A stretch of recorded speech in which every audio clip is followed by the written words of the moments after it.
إن الحمد لله نحمده ونصلي على رسوله الكريم أما بعد فأعوذ بالله من الشيطان الرجيم بسم الله الرحمن الرحيم يا أيها الذين آمنوا لا تدخلوا بيتا غير بيتكم حتى تستأنسوا وتسلموا على أهلها ذلكم خير لكم لعلكم تذكرون.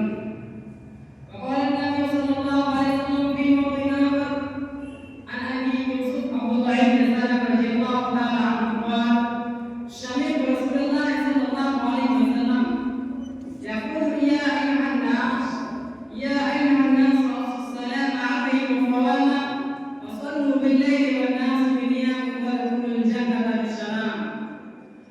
শ্রদ্ধেয় সম্মানিত উপস্থিতি, আজকের এই ব্যবসায়িক আন্দোলনের সভার সভাপতি মহাশয়, মঞ্চে উপবিষ্ট ওলামায়ে কেরাম ও আমার সুযোগ্যময় বিচারক মণ্ডলী ও আমার সামনে বসে থাকা শ্রোতাবৃন্দ, তালিম ভাই সকল, আমি আপনাদের সকলকে জানাই আমার আন্তরিক সালাম ও শুভেচ্ছা।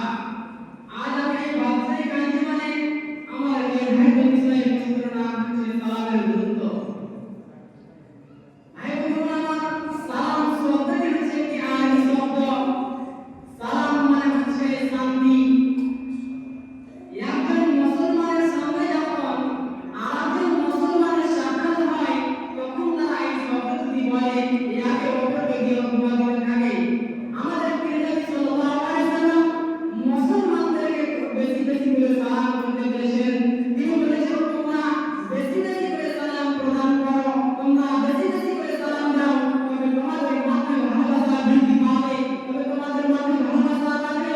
সাহাবারা রাসূল সাল্লাল্লাহু আলাইহি ওয়াসাল্লামের কথাটি দিলের মাধ্যমে নিয়েছিলেন, অন্তরের মাধ্যমে নিয়েছিলেন। তিনারা সকলকে সালাম করতেন। সম্মানিত উপস্থিতি, সাহাবারা নিজেদের মাধ্যমে